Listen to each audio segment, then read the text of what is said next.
तुमचं स्वागत आहे. बरं, काय सांगाल एकूण अंबरनाथमध्ये जे काही प्रभाग आहेत त्या प्रभागांमध्ये आपण सर्व ठिकाणी उमेदवार वगैरे उभे केलेले आहेत. तर एकूण आपण काय सांगाल अंबरनाथची सध्याची परिस्थिती काय आहे? आज अंबरनाथमध्ये काँग्रेसने स्वबळावर जवळजवळ 45 उमेदवार उभे केलेले आहेत. म्हणजे 22.5 पॅनल आम्ही उभे केलेले आहेत. आज अंबरनाथमध्ये काँग्रेसने चांगली प्रचारात आघाडी घेतलेली आहे आणि जो भ्रष्टाचाराचे मुद्दे आणि डेव्हलपमेंटचे मुद्दे, खास करून आम्ही विकासाच्या मुद्द्यावरच बोलतोय. आणि विकासाचा हे करायला गेलं तर अंबरनाथमध्ये हा विकास जन्मालाच आला नाही. मी पुन्हा एकदा सांगेन का विकास हा जन्मालाच नाही आला. 4 बहिणी जन्माला आल्या पण विकास जन्माला आला नाही. जसं GST तुम्ही म्हणा, नोटबंदी म्हणा, शहरातला जो भ्रष्टाचार म्हणा, अशा म्हणजे वेगवेगळ्या पद्धतीने शहराला लुटलं गेलं. गेली 30 वर्षे शहराला मुबलक पाणी देऊ शकले नाही. शहराचे रस्ते म्हणा, फ्लायओव्हर्स म्हणा, काही शाळा कॉलेज, मेडिकल कॉलेज किंवा हॉस्पिटल, चांगली उद्यानं, अशा कुठल्याच सुविधा हे शहराला देऊ शकले नाही. पुन्हा ते याच विकासाच्या आम्हाला निवडून द्या, आम्ही विकासावर हे करू. आता काही सोसायट्यांमध्ये जात आहेत, कुठे काय काय प्रॉब्लेम म्हणजे लोकांना असं लालच दाखवत आहेत, आम्ही हे करू, आम्ही हे देऊ, आम्ही ते देऊ. आता काही ठिकाणी काय आम्हाला ऐकायला लागलं का आम्ही तुम्हाला एवढं फंड देऊ. आता कुठे कार्यक्रम लावत आहेत, म्हणजे मनोरंजनाचे कार्यक्रम. म्हणजे आता हे मनोरंजनाचा पक्ष झाला. सत्ताधारी आता हे मनोरंजन करायला लागू, म्हणजे त्या मुद्द्यावर आता लोकांना निवडून द्या म्हणून आवाहन करू लागले, कार्यक्रम ठेवू लागले मनोरंजनाचे. तर इथे शहरात मुळीच कुठल्या विकासाच्या नावाने हे बोलत नाहीयेत. जो विकास केला मुळात त्या विकासाची म्हणजे जनतेला ज्या मूलभूत गरजा पाहिजे त्या नाहीच आहेत. यांनी जो विकास केला तो त्यांच्या फायद्यासाठी केला असेल. रस्त्याचं म्हणतं काँक्रिटीकरण केलं तर मग कुठे 60 फुटाचे आणि सुसज्ज असे चौक कुठे दाखवा. प्रत्येक चौकामध्ये अंबरनाथमध्ये ट्रॅफिक जाम असते, प्रत्येक चौकामध्ये. आणि शाळकरी मुलांचे हाल होतात त्या ट्रॅफिकने. आणि आज अंबरनाथमध्ये यशवंतराव चव्हाण नाट्यगृहासारखं असेल, वेलफेअर सेंटर्स असतील, सगळे संपलेले आहेत. मोहल्ला क्लिनिक जर दिल्लीमध्ये आज त्यांनी दाखवलं असेल तर मोहल्ला क्लिनिक 1962 साली अंबरनाथमध्ये ठेवले गेलेले. जसं खुंटोली बालवाडी भगनी मंडळ शाळेच्या बाजूला OPD होती, मोरुली शाळेत OPD होती, आणि वेलफेअर सेंटर मला वाटतं वडोलीला हे होती क्लिनिक.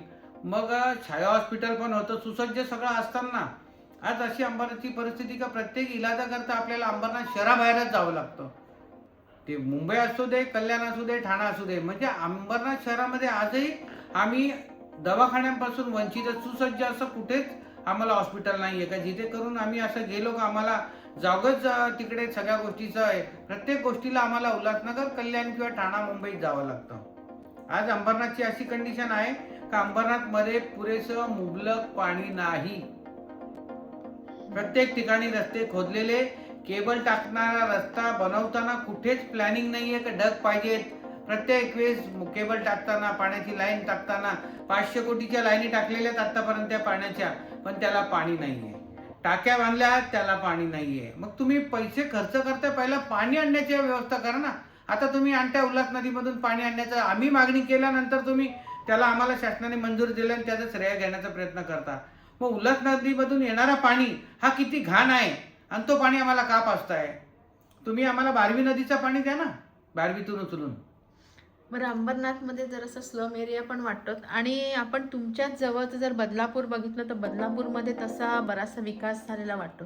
त्या मानाने अंबरनाथचा विकास झाला नाही, ह्याचं मूळ कारण काय असावं? मूळ कारण असं काय, इथे जनतेला हे कळलं नाही. इथे सुशिक्षित वर्ग आहे ना. तुम्ही जर चरस गांजा विकणारे गुंड मवाली यांना जर नगरसेवक बनवून पाठवल तर त्यांच्याकडून तुम्ही काय अपेक्षा ठेवणार.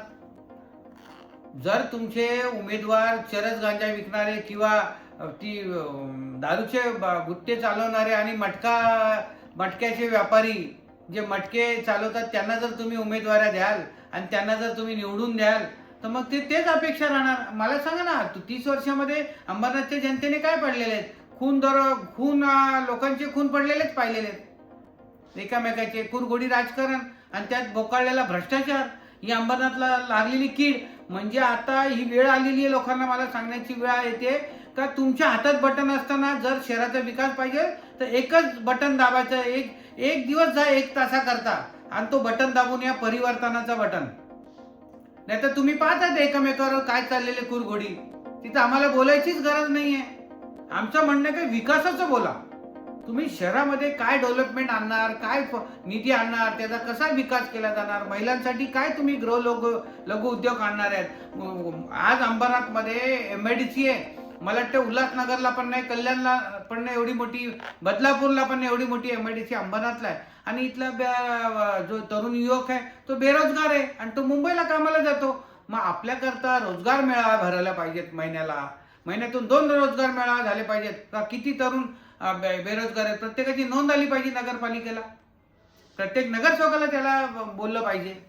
बरं, आता निवडणुका ह्या पुढे ढकलल्यात, तर हे एक फायद्याचं ठरलं आहे किंवा काय वाटते? बघा, निवडणुका पुढे ढकलण्याचं कारण काय, यांचं नुकसान होतं, सत्ताधाऱ्यांचा याच्यातून तोटा होता. मग त्याच्यातून कुठेतरी काहीतरी मार्ग काढायचा, ज्याला काही कारण नसताना नगरपालिका निवडणुका पुढे ढकलल्या.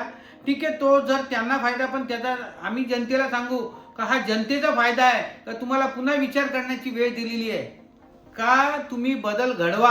कारण की यांना जनता बदल घडवणारे यांना कळलं का, ते त्यांनी पुन्हा पुढे ढकलल्या. म्हणून मी पुन्हा जनतेला आवाहन करेन की यांनी जो तुच्छपणा, घाणेरडापणा केलेला निवडणुका पुढे ढकलून कसं प्रशासनाचा कसा दुरुपयोग करायचा हे या सत्ताधाऱ्यांकडून पाहायचं आहे. आणि त्यांनी फक्त विकासाच्या नावाने फक्त कर्ज ही अंबरनाथ नगरपालिका पण त्याला काय वेगळी नाही आहे, तिच्यावर पण कर्ज आहे. आणि मी हे सांगेन का याचा फायदा निश्चित काँग्रेसला होईल. यांच्या दोघांच्या भांडणामध्ये लोक आता आम्हाला बोलवत आहेत आणि लोकांना मी विनंती करेल का हे जे भांडण चाललेले हे पुन्हा पुढे शहरामध्ये जर विकास, हे दारूचे अड्डे, हे मटके, हे सगळं जुगार बंद करायचं असेल आणि चांगले सुसज्ज रस्ता पाहिजे असेल तर एक वेळा काँग्रेसला तुम्ही मतदान द्या आणि अंबरनाथचा विकास तुम्ही पहा कसा आम्ही करून देऊ. काँग्रेसच्या साधारणतः किती उमेदवार निवडून येतील अशी आपल्याला? आम्ही काँग्रेसचे आम्ही बोलत नाही, पण आमचे साधारणतः 12 ते 15 पॅनल म्हणजे एकूण जवळजवळ 24 ते 30 नगरसेवक आमचे निवडून येतील. आणि आम्ही इथे भूमिपुत्र आहेत. मी गावकऱ्यांना सांगेल का, आव्हान करेल प्रत्येकाला, गावकऱ्यांना मी खास भूमिपुत्रांना आवाहन करेल का तुमचे वार्ड सुद्धा नीट ठेवले नाही आहेत, आदिवासींचे वार्ड सुद्धा नीट ठेवलेले नाही आहेत. जिकडे 3चा पॅनल पाहिजे तिकडे 2 करून लोकांना कसं भ्रमित केलं आणि कसं ह्या अंबरनाथ शहराच्या विकासापासून तुम्हाला दूर ठेवलंय. आत्ताही तुमचे डोळे उघडा भूमिपुत्रांनो. आणि मी सगळ्या समाजाला आवाहन करेल, मुस्लिम समाजाला, ख्रिश्चन समाजाला, दलित समाजाला, तमिळ समाजाला, खानदेश मराठा समाजाला, तेली समाजाला, रायचूर म्हणजे आंध्रा तेलुगू समाजाला मी आवाहन करेल का हीच वेळ परिवर्तनाची. मी आगरी समाजाला आवाहन करेल, हीच वेळ परिवर्तनाची. मी मराठा समाजाला, कुणबी समाजाला आवाहन करेल का ही वेळ परिवर्तनाची. तुम्ही एक बटन दाबलं तर परिवर्तन होणार आहे. नाहीतर मग ते आता तुम्हाला पार्ट्या दाखवत आहेत, कोण कुठे आम्ही या रिसॉर्टला चला जेवण, आम्ही कुठे शिर्डीला नेतो, एकविराला नेतो. हे फक्त भ्रष्टाचारी आणि हे ठेकेदारच घेऊन जातात. जो खरा उमेदवार आहे, जो काम करतो, त्यांची मतं यांनी शफल केलेली आहेत. या वार्डातली त्या वार्डात मतं टाकलेली आहेत. तुम्ही प्रत्येक ठिकाणी जा, आपलं मतदान करा. आणि शहरात जर बदल पाहिजे तर तुम्ही मतदान विकासाच्या बाजूने टाका, नाहीतर ठेकेदाराच्या बाजूने तुम्ही मतदान टाकाल तर तुम्ही यांच्या जर पार्ट्या खाल्ल्या तर तुम्ही त्या पार्टीत म्हणजे या भ्रष्टाचारात जे पिकवलं गेलं ते त्याच्याही तुम्ही भागीदार आहोत, त्यांची जेवण.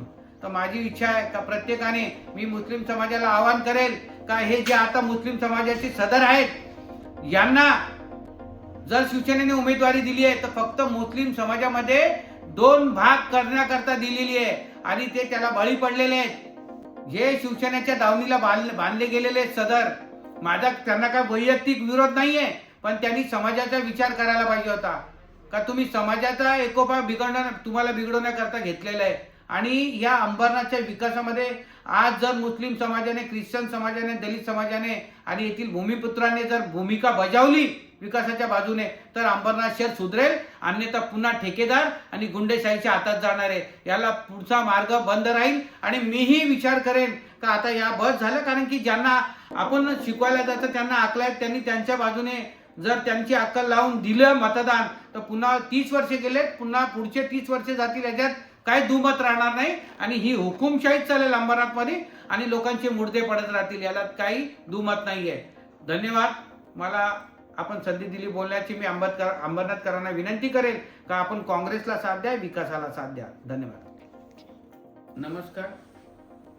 आज अंबरनाथमध्ये जी निवडणूक चालू आहे 2025 नगरपालिका, याच्यामध्ये असं भासवलं जात आहे का प्रदीप पाटील हे कुठल्या पक्षांना मॅनेज झालेत. कोण म्हणतं आमच्या बरोबर आहे, दुसरा पक्ष म्हणतो आमच्या बरोबर. मी कोणाबरोबर नाही आहे, मी विकासाबरोबर आहे. मी विकासासाठी लढतोय. मी माझ्या स्वतःच्या काँग्रेस पक्षाच्या उमेदवार नूतन प्रदीप पाटील यांना नगराध्यक्षासाठी उभं केलेलं आहे. माझे स्वतःचे उमेदवार आहेत. आणि हे जे पसरवलं जातं नॅरेटिव्ह का प्रदीप पाटील फिरत नाहीये, का प्रदीप पाटील प्रचार नाही करत आहे, प्रदीप पाटील मॅनेज झालेला आहे, तर प्रदीप पाटील याच्या अगोदरही कोणाच्या बापाला मॅनेज झालेला नव्हता आणि होणारही नाहीये. प्रदीप पाटीलला जर मॅनेज होत असतं तर आम्हाला खूप प्रॉब्लेम दिली होती, तुम्हाला नगराध्यक्ष करून महापौर करू, पण आम्ही त्या पक्षातून गेलो नाही, त्यांच्या दावणीला बांधलो गेलो नाही. आम्ही पुन्हा सौग्रे परतलो, काँग्रेसमध्ये परतलो आणि पुन्हा मी माझी पूर्ण फळी उभी केलेली आहे. आणि अंबरनाथच्या विकासासाठी आम्ही मॅनेज व्हायला आम्ही भूमिपुत्र तिथले. कोल्या कुत्र्यांना आम्ही मॅनेज होणार नाही आणि कोल्या कुत्र्यांच्या मागे जाणार नाही. आम्ही गाववाले वाघ आहोत आणि वाघच राहणार, पाटील आणि पाटीलच राहणार. हे तुम्ही पाटीलक्या लावून ना पाटीलकी बनून पाटीलकी हुशारक्या करून होणार नाहीये आणि कोणाला गुंडेशाही करून होणार नाहीये. काँग्रेस कोणाचेच मॅनेज होणार नाही आणि काँग्रेस सोबळावर निवडून येईल, नगराध्यक्ष निवडून येईल. आणि मी सर्व जनतेला आवाहन करेल का हे खोटे प्रचार करतायत, मग तुमच्यात हिंमत आहे तर मग तुम्ही प्रचारावर सोबळावर या ना निवडून. आज काय गरज पडली तुम्हाला प्रचार करायची, नॅरेटिव्ह का कोणाला मॅनेज करायची, का दुसरे पक्ष फोडायचे आणि दुसऱ्यांचे उमेदवार पळवापळीची वेळ आली. तुमच्याकडे जर 30 वर्ष सत्ता आहे तर तुम्हाला वेळ दुसऱ्याचे उमेदवार घेण्याची का आली, का तुम्ही उमेदवार घेतलात ते सांगा. अंबरनाथमध्ये मी सर्व जनतेला विनंती करेल का प्रदीप पाटील कधीच मॅनेज होणार नाही, विकासाच्या मागेच राहील. अंबरनाथ हे आमचं गाव आहे, मूळ इथले आम्ही रहिवासी आहेत, भूमिपुत्र आहेत. आमच्या गावाचा यांनी विनाश केलेला आहे बाहेरच्यांनी आणि आम्हाला तो विनाश मोडून काढायचा ना. अंबरनाथ या गावाचा, या शहराचा आहे, आमच्या गावाचा आम्हाला विकास करायचा आहे. आणि मी सर्व लोकांना सांगेल का यांच्या हे पैसे, आता यांचे पैसे वाटप करतात, हे पैसे आले कुठून, हे पैसेवाले झाले कुठून, हे विचार करा. आमच्याकडे आम्ही भूमिपुत्र आहोत ना इथे, यांच्यापेक्षा तर 10 पटच होतो ना. मग आम्ही का नाही वाटू शकत पैसे, आम्ही का नाही एवढा प्रोपगंडा करू शकत का. तर आमच्याकडे एवढा भ्रष्टाचार आम्ही केलेला नाही आणि आमच्याकडे भ्रष्टाचाराचा पैसा नाहीये. आम्ही फक्त विकासाच्या नावावरच आम्ही तुम्हाला मतं मागणार आहोत आणि इथे सत्य, तुम्ही सत्याच्या बाजूने उभे राहा. अन्यथा अंबरनाथमध्ये पुन्हा जे काही ठेकेदार आणि गुंड जे उतरलेले आहेत निवडणुकीत, ते जर त्यांची ठेकेदारी चालली तर मला वाटतं अंबरनाथमध्ये कामं होणार नाही. तुम्ही पुन्हा जर किती बोंबला माराल आणि आम्हाला पाणी नाही आणि याच्या पुढे ते पाणी देऊ शकणार नाही आहेत, कारण की सगळ्या यांच्या योजना ह्या ठेकेदारशाहीला धरून आहेत. म्हणून मी विनंती करतो का जर ही ठेकेदारी मोडत काढायची असेल तर तुम्ही कृपया काँग्रेसला निवडून द्या आणि विकासाला निवडून द्या. आपलं मत काँग्रेसला द्या आणि विकासाला द्या, मी ही विनंती करेल. कारण की आम्ही कोणाला मॅनेज होणार नाही, आम्ही कधी मॅनेज झालो पण नाही आहे. आम्ही विकासाला साथ दिली आहे पण चोरांना साथ दिली नाही आणि आम्ही निश्चित त्याच्यातून विकास झाला नाही.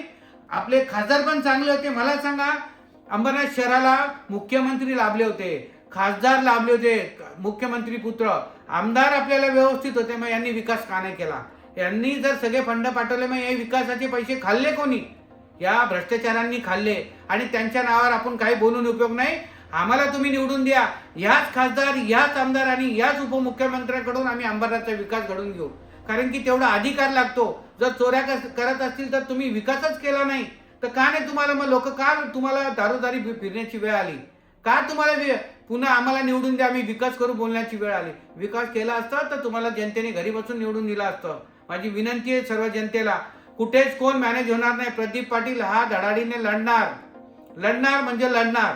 मी कोणाच्या कुबड्या घेऊन लढत नाहीये, मी स्वतः लढतोय. माझ्याबरोबर दलित जनता आहे, मुस्लिम जनता आहे, ख्रिश्चन जनता आहे आणि माझे संपूर्ण भूमिपुत्र आणि सर्व समाज माझ्या बरोबर आहेत. माझे रिक्षा बांधव, माझे क्रिकेटर सुद्धा आहेत का, तर त्यांना खेळण्याचे मैदान सुद्धा यांनी ठेवलं नाही, एक हॉस्पिटल बनवलं नाही का, एक इथे शाळा किंवा कॉलेज बांधलं नाही. म्हणून माझी विनंती अंबरनाथकरांना, ही एक वेळ आली आहे परिवर्तनाची, अन्यथा पुन्हा परिवर्तन होणे नाही. हीच वेळ आहे. आपण दडू नका, आपलं मतदान विकासाला द्या किंवा चोरांना ठेकेदारांना नका देऊ. जय हिंद, जय महाराष्ट्र.